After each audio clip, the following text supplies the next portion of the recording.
Agora são 8h15. Nós vamos falar sobre o Seminário Internacional Democracia em Colapso, que a editora Boitempo e o Sesc Pinheiros realizam a partir de 15 deste mês até o dia 19.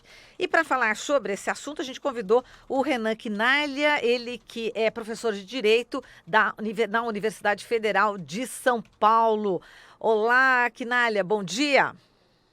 Bom dia, tudo bem? Tudo certo. Quinalha, vi que você vai participar, inclusive, de uma das mesas, né? O que resta da ditadura, junto com a Maria Rita Kel, Janaína de Almeida Teles também, com a mediação de Pedro Venceslau. Queria que você falasse sobre o que resta da ditadura. Você que, inclusive, foi consultor, né, da Comissão Nacional da Verdade para Assuntos de Gênero e Sexualidade e também assessor jurídico, né, da Comissão da Verdade do Estado de São Paulo. Renan.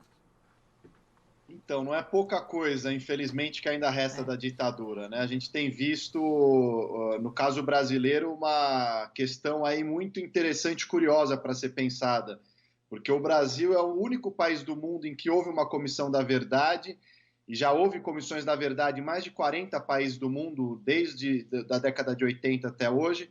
E o Brasil é o único que teve uma comissão da verdade que fez seus trabalhos com o objetivo de não repetição, né, um trabalho de elaboração, de reparação histórica. E, de repente, a comissão da verdade termina seus trabalhos, entrega um relatório e a gente começa a viver a situação do golpe de 2016, uma ruptura democrática, e que esse ciclo, né, de autoritarismo aí se aprofunda, culminando com a eleição em 2018 também de um candidato que não só defende abertamente o legado da ditadura, mas que defende também a tortura e torturadores como o Carlos Alberto Brilhante Ustra. Então é bastante sintomático e paradoxal essa situação brasileira, que é o que a gente vai abordar também nessa mesa, de fazer uma comissão da verdade, e esse assunto é tão vivo e tão presente que logo depois dessa comissão o que se vê é um ciclo de desconstitucionalização e de autoritarismo crescente, mostrando como a presença da ditadura ainda é bastante forte na sociedade brasileira. Exato. Inclusive, por conta de que os criminosos não foram punidos, né, da época da ditadura, a gente tem essas violências, né, que a gente frequentemente vê em relação ao povo pobre, negro da periferia e também nas penitenciárias com tortura, não é isso, Quinalha? Exato. Você chama a atenção talvez para o lado mais importante dessa continuidade, também mais visível, que é justamente a violência de Estado e como ela permaneceu, a estrutura da segurança pública, o sistema de polícia, ainda que as polícias não tenham sido criadas na ditadura, elas remetem a um período anterior da Primeira República, mas é na ditadura, no fim da década de 60 e 67, precisamente, que elas vão sofrer uma reorganização institucional e que as polícias militares elas vão ser forças auxiliares e reservas do Exército. E essa expressão, forças auxiliares e reservas do Exército, está no Ato Complementar 40, que é de 1968, posterior, logo depois, dias depois do AI-5, que é de 13 de dezembro de 68. E é curioso que essa mesma expressão, forças auxiliares e reservas do Exército, que está nesse Ato Complementar 40, também está presente na própria Constituição Federal de 88.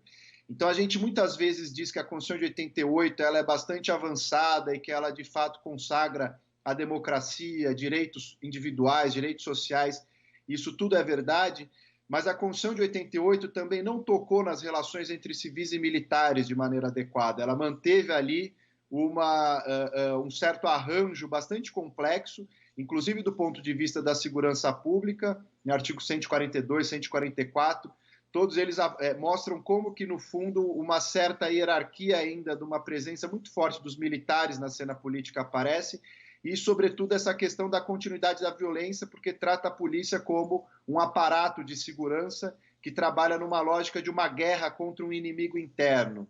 E aí, obviamente, que se no momento da ditadura o inimigo interno eram subversivos, comunistas, né, e outras acusações desse tipo, com a redemocratização passa a ser outras populações indesejáveis, que são justamente as populações negras, pobres nas periferias das grandes cidades.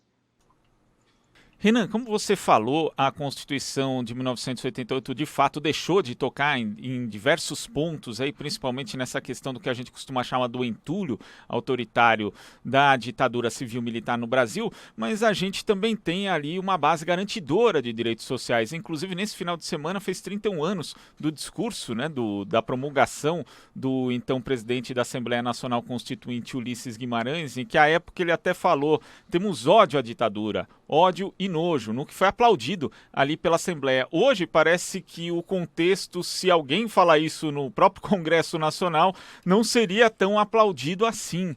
Como que você vê essa virada que a gente teve em tão pouco tempo, né? Um espaço de 31 anos desde essa marca da redemocratização para a gente chegar onde chegou hoje? Sem dúvida, Glauco, é uma questão intrigante. Eu creio que havia um outro nível de apoio e de sustentação para a Constituição, logo depois da experiência da ditadura, em que esses crimes ficaram muito claros, em que houve uma articulação de uma oposição bastante grande, num momento de uma crise econômica também severa, um desgaste internacional da imagem da ditadura, um processo de transição muito lento, muito pactuado, também muito controlado desde cima. Só a gente observar que a transição brasileira ela é considerada, dentro dos estudos de casos da ciência política, como a mais longa transição de que se tem registro. É uma transição política que começa em 1973, 74, com uma agenda no governo Geisel de distensão ainda progressiva, né? Aquela abertura lenta, gradual e segura, que vai atravessar até 85, se a gente considera a posse do primeiro civil, que é o Sarney, ou até 88, que é uma Constituição nova, ou até 89, que é o primeiro presidente por voto direto. Então a gente fala aí de um espaço de mais de 10, 15 anos, dependendo da periodização, de transição.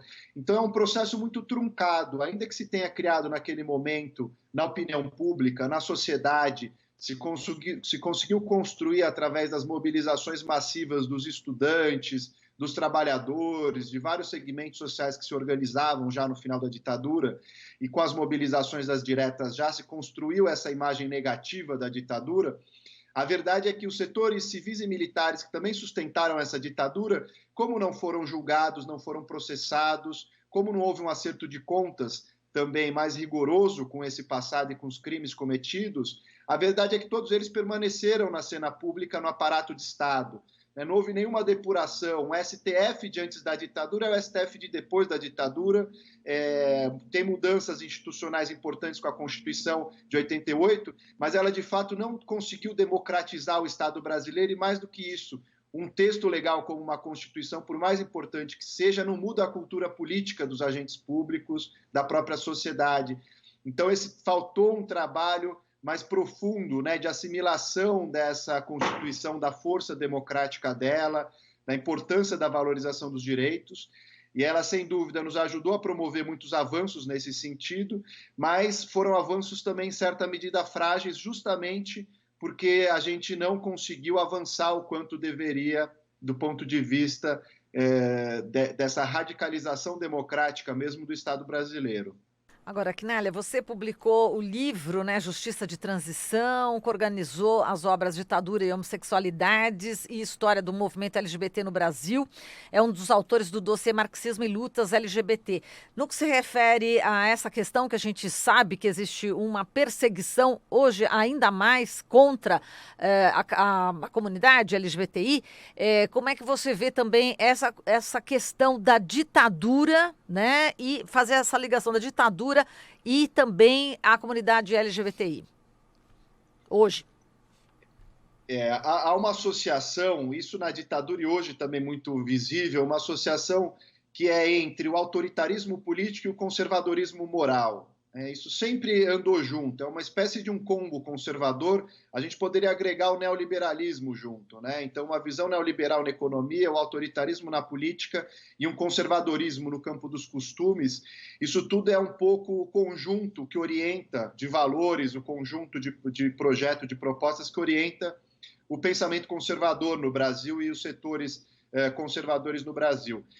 Por isso que os liberais no Brasil nunca foram de fato democráticos, né? Sempre houve associação entre liberalismo e escravidão no Brasil, nunca foram liberais no ponto de vista dos costumes, então tem uma construção interessante para se pensar aí, A ditadura foi um momento privilegiado para se observar essa associação, né, com políticas específicas de perseguição contra a população LGBT, mas o que a gente vê hoje também é uma reedição disso, né? Quando o atual governo Bolsonaro edita normas proibindo editais específicos em relação à cultura LGBT, né, no campo do cinema, quando coloca lá no teatro um representante que vai entregar um teatro a setores evangélicos, né, claramente pagando uma fatura de uma nomeação por conta de um apoio político. Quando o prefeito do Rio de Janeiro tenta inviabilizar a venda de um gibi, de uma revista em histórias em quadrinho na Bienal do Rio de Janeiro, só porque tem um beijo entre dois homens, enfim. Tudo isso mostra como, no fundo, os legados da ditadura não são só do Estado, né? Se fosse só no Estado, seria muito mais fácil acabar com isso e renovar, porque muda a instituição, muda quem está no comando do Estado e você já conseguiu superar o legado da ditadura. O problema é que justamente a continuidade da ditadura no Brasil, ela não é um resto só da ditadura, ela é uma escolha da democracia, ou seja, são setores que na própria democracia têm renovado e atualizado essa escolha pelos legados autoritários e que tem, de alguma maneira, tem feito reviver essas perseguições contra pessoas LGBTs, contra pessoas pobres, essa licença para matar da polícia como pacote anticrime do ministro Sérgio Moro, essa insistência em se querer liberar esse tipo de prerrogativa para a polícia, essa licença de matar, logo depois do episódio da menina Ágata no Rio de Janeiro, lamentável, enfim. Então a gente nota que são várias instituições e agentes que na própria democracia têm reforçado e renovado essa opção pela continuidade da ditadura. Por isso que é fundamental que a gente entenda que ditadura não é um assunto do passado.